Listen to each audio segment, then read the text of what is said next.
Ou eu ia falar do Memphis para você, o Arnaldo, porque ele tá aí no olho do furacão. Aliás, ele foi convocado. Vamos pôr na tela até a Agora arte aí da cedo. convocação do Memphis Depay para a seleção da Holanda.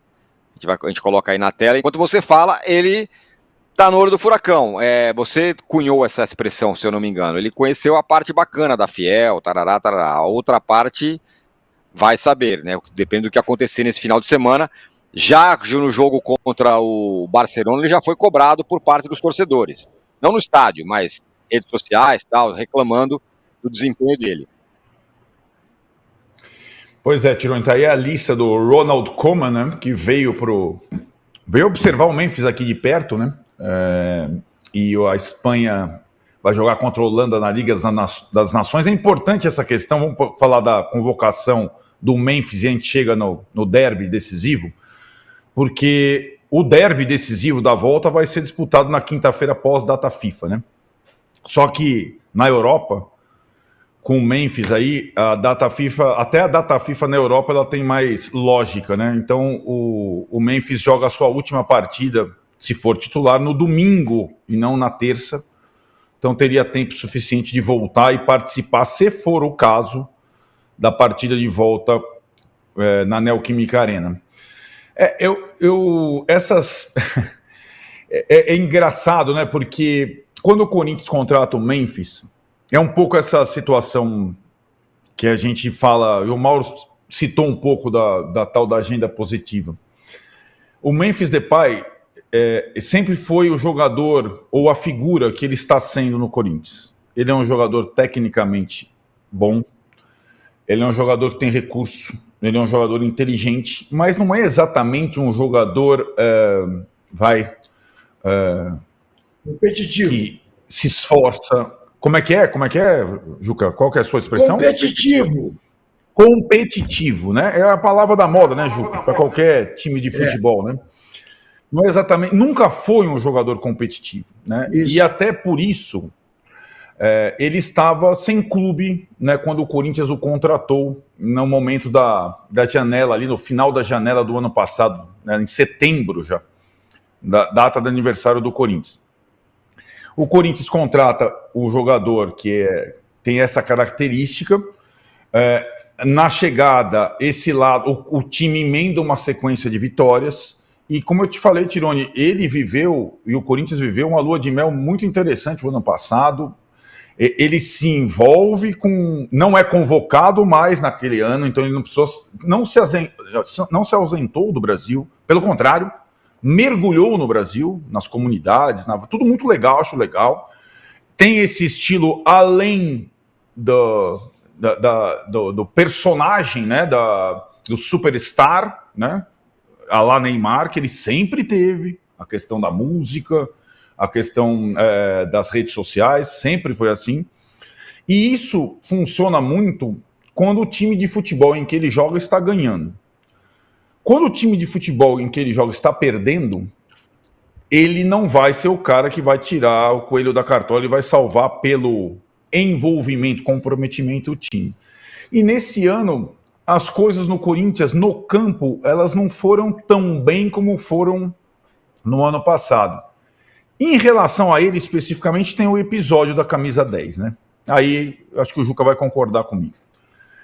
Quando vem a público, e aí é uma questão do Corinthians, o ilustre que vazou o contrato do Memphis lá atrás, não deve ser amigo do Memphis mesmo, né?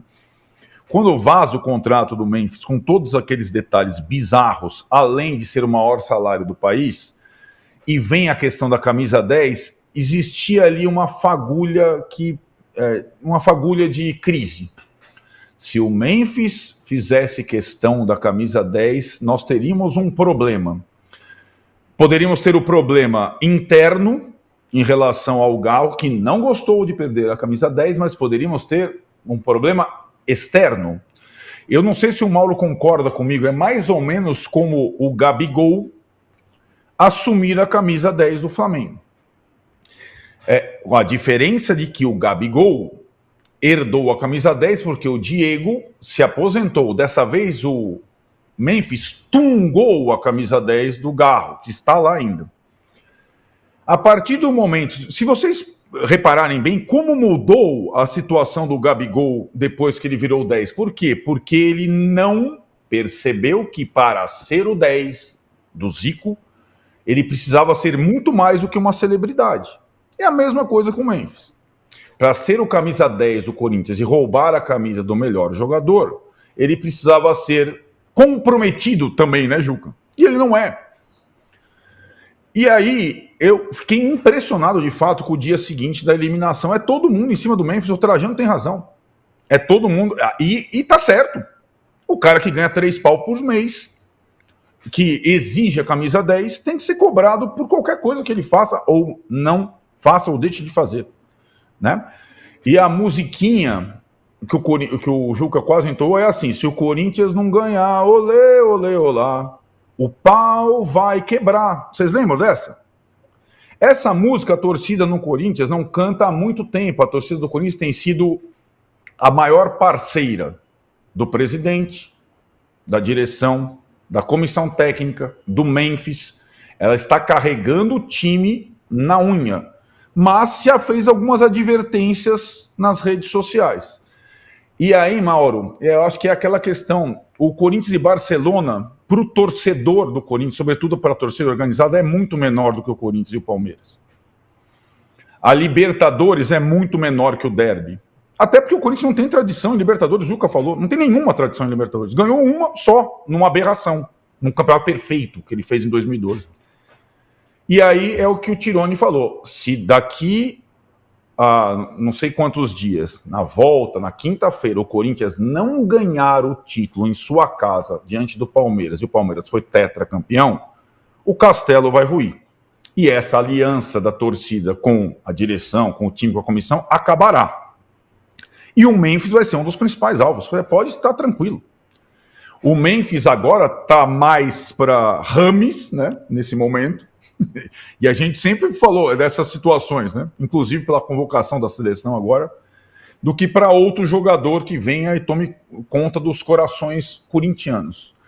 Então, quando a gente fizer o posse daqui, não a uma semana, que é a data FIFA, daqui a 2 semanas, depois da final do Paulista, a gente vai sentir como será o resto da temporada do Corinthians. A questão do título virou literalmente uma obrigação.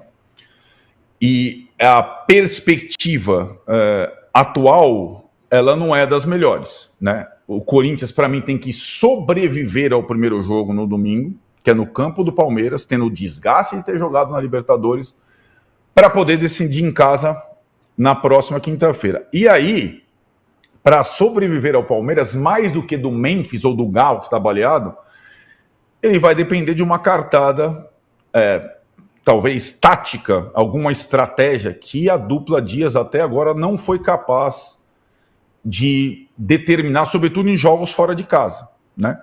Esses dois, os comandantes, eu não preciso nem falar. Se eles não passam do Palmeiras, eles estão fora do clube. Isso já foi meio que colocado. Então a gente está vendo aí um barril de pólvora de um dos lados. Porque o Palmeiras, cara, mesmo se o Palmeiras perdeu o Paulista para o Corinthians, vai machucar. Não vai ser legal? Não vai ser legal. Vai tirar o rival da fila? Vai tirar o rival da fila. Mas as principais preocupações do Palmeiras na temporada não são essas. O Palmeiras vai disputar a primeira divisão do futebol sul-americano, o Corinthians vai disputar a segunda. O Palmeiras vai disputar o Mundial de Clubes, o Corinthians não vai. O Palmeiras entra no Brasileirão como favorito, o Corinthians não. E assim por diante. Então, a bola, ou melhor, a bomba, está no colo do Corinthians. Ô Danilo, do outro lado desta decisão, tá o Palmeiras. Tranquilaço, né? O único problema é que agora o Gustavo Gomes está fora das finais. Mas mesmo ele não estava sendo titular, né? Do time do Palmeiras nos últimos jogos. É meio que o inverso de tudo. O Palmeiras está pleno para essa final, me parece. Bom dia.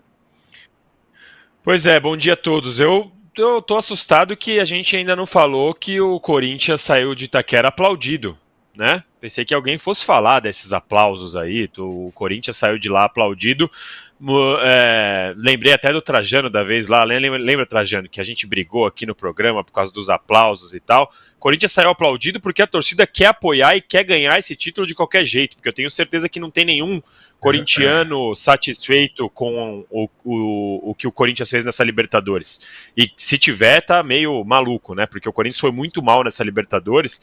E só para aproveitar o raciocínio do Arnaldo aqui, eu acho que nós todos e os corintianos estão esperando um passo a mais do Ramon, que ele disse, da cartada tática, e um passo a mais do Memphis, né? Porque não há visita na comunidade, dancinha no Serginho Groisman, que resista a um mau futebol e a falta de resultados. O Memphis precisa jogar mais, porque é o cara mais bem pago, é o mais midiático, e o Ramon Dias precisa entender que salvar o Corinthians do rebaixamento do ano passado não foi o suficiente, não vai ser o suficiente para essa temporada, e precisa dar essa cartada contra o Palmeiras, que, como você disse, o Palmeiras está num momento um pouco mais tranquilo, mas ainda assim, né, claro, como disse o Arnaldo, perder um derby seria ruim, a torcida do Palmeiras certamente protestaria, mas eu acho que o que mais, por incrível que pareça, o que mais acalmou o palmeirense não foi nem se classificar no Paulista, não foi ter passado do São Paulo, o que mais acalma o palmeirense foi ter o Vitor Roque. Porque essa era a preocupação do Arnaldo, do Palmeiras. Eu ia falar do Arnaldo. Não, a preocupação do Esse Palmeiras. É do Flávio Souza. Não. Flávio de Souza. Minha não. Do Vitor Roque. Minha eu tô tranquilo aqui. Calma. Do Vitor Roque. Eu ia falar de você, Arnaldo, porque você estava falando do ano do Palmeiras. A preocupação do torcedor do Palmeiras, claro que se ganhar o Paulista e o Tetra vai ser incrível, vai ser histórico, mas a preocupação do torcedor do Palmeiras era ter o 9 para o restante da temporada, porque olhava para esse time e o Palmeiras não poderia começar o Brasileirão sem um camisa 9, e a janela ia fechar e o Palmeiras estava preocupado em ter um 9 pro Brasileirão, para a Libertadores, para a Copa do Brasil e não para o Paulistão. É claro que agora tem o Campeonato Paulista e o Palmeiras quer ganhar e vai ser tetra e vai ser incrível e a torcida do Palmeiras vai apoiar, que aliás finalmente a torcida do Palmeiras voltou a ser uma torcida de verdade na segunda-feira. Então eu tenho certeza que vai estar um clima legal no Allianz Parque, mas eu acho que o que deixou o torcedor do Palmeiras mais calmo e mais tranquilo para essa sequência foi a chegada do Vitor Roque. E aí, obviamente, né, se o Vitor Roque joga mal, perde pênalti, perde gols, essa tranquilidade já vai começar a desaparecer. Mas acho que o Palmeiras está num momento bom, está num momento bacana, e ao mesmo tempo que eu concordo com o Arnaldo que o Corinthians tem que sobreviver, na minha visão, o Palmeiras tem que encaminhar a vitória, o título, já no Allianz Parque. Tem que vencer tranquilo para não depender de um bom jogo lá na Neoquímica, porque a gente sabe que, independentemente do momento do Corinthians, o Palmeiras mesmo no ano passado jogou por 20, 25 minutos dentro da área do Corinthians, perdeu 2, 3 gols, e depois o Corinthians foi lá e fez 2-0, empurrado pela torcida e tudo mais. Então eu vejo a necessidade de o Palmeiras tentar resolver forte, porque resolver seria 4-0, 3-0, mas deixar encaminhado, jogar com uma tranquilidade. Então vencer, por exemplo, por 2 gols de diferença, eu acho que seria um jeito tranquilo do Palmeiras ir para a Neoquímica. Vai ser fácil? Não vai ser fácil. Mas o Palmeiras tem que sair do Allianz com vantagem. O empate não serve para mim, Tironi.